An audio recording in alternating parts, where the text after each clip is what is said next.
Hi යාළුවනේ කොහොමද ඔයාලට අදත් අපි මිනි බ්ලොග් එකක් අරගෙන ආවා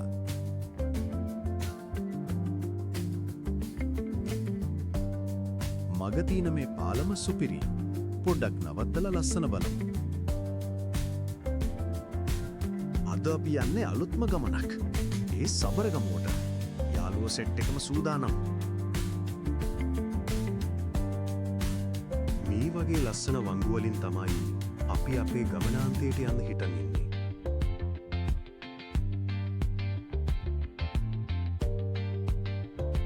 දුෂ්කර ගමනාන්තයන් සුන්දරයි කියනවනේ.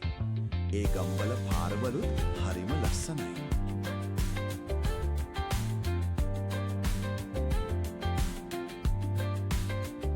ලස්සන තැන්වලට ගියාම ඒ තැන්වල සුන්දරත්වය විතරක් විඳගෙන ඉන්න හැමෝම සැලකිලිමත් වෙන්න ඕන.